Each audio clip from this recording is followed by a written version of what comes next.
Salut à tous et bienvenue sur Wireframe Dimensions. Alors aujourd'hui je vais vous parler de comment justement dessiner d'après référence. Donc là notamment on va parler d'un dragon. Donc tout d'abord quand j'ai dessiné, comme je le disais auparavant dans les autres vidéos, on commence par des formes simples, hein. On commence à faire quelques esquisses tranquillement avec des formes primitives pour donner justement le premier aspect à notre dragon. Et puis après dès qu'on a notre petite esquisse, on va directement rentrer dans le vif du sujet par la suite. Alors quand je parle de forme primitive, bien sûr, vous pouvez commencer par faire la tête. Un carré pour la tête, un rectangle pour le cou, un rectangle pour les bras, voilà, au fur et à mesure pour justement vous simplifier le travail. Alors, notamment là, moi ce que j'ai fait en deuxième temps, c'est directement d'adapter les pattes et d'attaquer les pattes, parce que les pattes ça va être une partie qui va être assez difficile, hein. C'est comme les mains, c'est pareil. Il va falloir commencer à mettre les groupes musculaires, voir un petit peu où est-ce qu'on va aller. Ça c'est la deuxième étape justement qui va arriver sur ce dessin, et qui par la suite va nous donner la troisième étape où on va pouvoir commencer légèrement à rentrer dans le détail. Alors pourquoi je voulais faire une vidéo spécialement dédiée au dessin d'après référence, parce que tout simplement c'est comme ça en grande partie que j'ai appris à dessiner, hein. Je pense que c'est une un très bon exemple pour apprendre à dessiner, parce que voilà, petit exemple, hein, la plupart du temps quand j'étais au lycée collège, je me regardais un film le soir et je mettais une image en fait et j'apprenais justement d'après référence à refaire l'image, justement en essayant de comprendre comment fonctionnait le dessin, comment étaient placées différentes choses, et en fonctionnant par étapes. Alors bien sûr quand on débute ce genre de choses là, on a tendance à vouloir taper directement dans le détail. Alors la première des choses à faire forcément, c'est pas taper dans le détail, hein. Il faut construire le dessin avant, en commençant par les bases, comme je l'ai dit au début, et puis après on va venir directement dans le détail. La deuxième chose qui va être sympa avec le dessin d'après référence, c'est que en fait c'est libre, c'est totalement libre.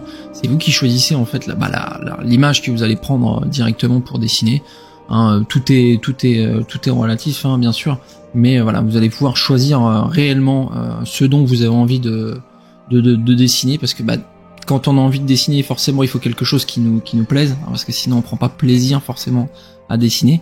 Et donc là, l'image que j'ai pris moi par exemple, c'est un dragon qu'on va avoir dans le jeu vidéo God of War, je crois que c'est dans le premier, et non, dans le deuxième, pardon, excusez-moi, c'est le dragon de God of War Ragnarok, le dragon de Baldur.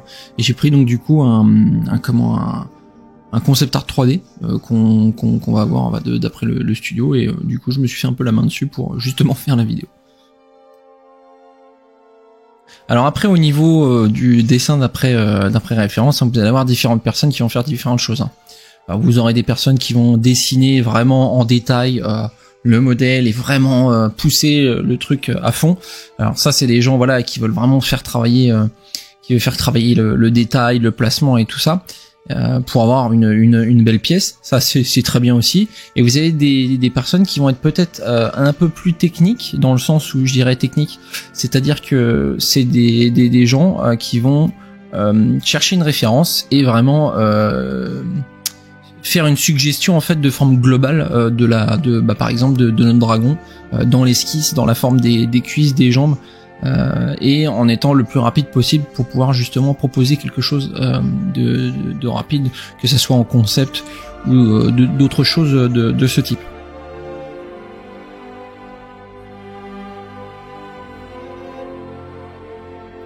Alors la finalité du dessin d'après référence, c'est bien sûr de faire travailler son œil un maximum.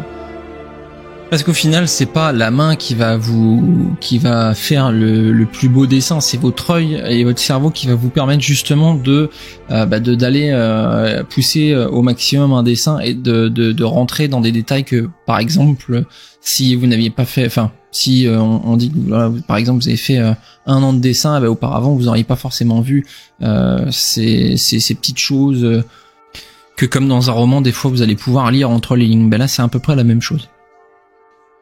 Si je devais récapituler pour cette vidéo les étapes par lesquelles vous devriez passer pour justement faire un dessin d'après référence, déjà c'est premièrement, comme je l'ai dit au début, faire des formes primitives pour faire une suggestion de forme.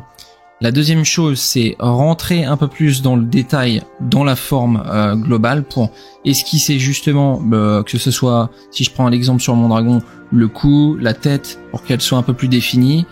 Et donc, d'étape en étape, la troisième étape, c'est on rentre justement un petit peu dans le détail, en essayant de faire une suggestion au niveau des formes des muscles, pour justement savoir où est-ce qu'on va placer nos écailles, comment on va placer la forme du pied, comment il est placé en fonction de la perspective qu'il va avoir. Et puis après, dès que tout ça commence à être mis en place, là après on va pouvoir taper vraiment dans le détail et commencer à mettre des ombres, des choses comme ça. Voilà. N'oubliez pas que la forme est très importante, et la ligne aussi est très importante. Quand je parlais dans les précédentes vidéos du poids de la ligne, c'est de forcer la ligne, de forcer l'épaisseur de la ligne dans tout ce qui est quand il y a des courbes vraiment très fortes. N'hésitez pas à forcer un peu plus la ligne dans les courbes qui sont un peu fortes, globalement dans la forme du modèle.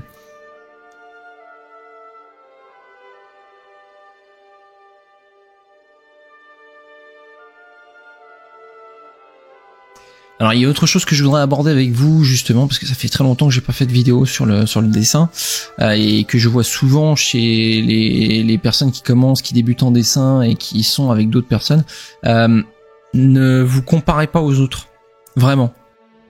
Parce que justement, se comparer aux autres, c'est se rabaisser, se descendre auprès des autres, et justement ce genre de truc là, ça va jouer sur votre mental, et vous ne voulez absolument pas que ça joue sur votre mental, parce que si ça joue sur votre mental, ça va jouer sur la qualité de votre dessin. Donc absolument pas. Et prenez votre temps, respirez un bon coup, on se relaxe. C'est un exercice de dessin, et le dessin c'est là aussi pour relaxer. Hein. C'est pour certains, c'est un certain type de relaxation. On part autre part, on voyage un petit peu, et puis voilà, c'est vraiment quelque chose qui va aider certains aussi, pour ceux qui j'imagine qu'il y a peut-être forcément des gens qui sont pas dans des passes très très faciles, et le dessin ça leur permet un petit peu de s'évader, donc ça aide aussi.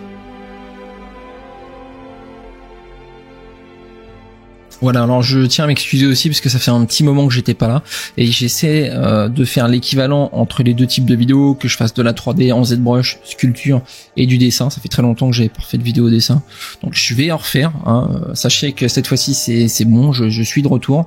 Donc si vous avez des idées ou des thèmes en particulier que vous voulez aborder dans le dessin, voilà, ça sera open. Je suis à l'écoute. Sachez que quelquefois je ferai des vidéos un petit peu discussion, où je parlerai un petit peu comme ça, pour justement un petit peu débriefer dans le monde de l'art, expliquer un peu mon expérience aussi, savoir ce qui marche et ce qui marche pas, parce que voilà, le monde de l'art en ce moment c'est un petit peu tendu aussi, parce qu'il y a beaucoup de concurrence, et avec le contexte actuel et l'économie, il est vrai que c'est un peu difficile. Donc voilà. Voilà pour la fin. Si cette vidéo vous a plu et que vous voulez me filer un petit coup de main, n'hésitez pas à laisser un petit commentaire avec des idées ou des thèmes que vous voudriez aborder, et laissez-moi un petit like, hein, ça m'aidera justement à faire rendre visible cette vidéo de plus en plus, et que voilà, cette vidéo serve réellement à des gens justement qui chercheraient à apprendre à dessiner et à s'en sortir à ce niveau-là. Voilà, je vous souhaite une très bonne journée, et je vous dis à plus tard. Ciao, salut.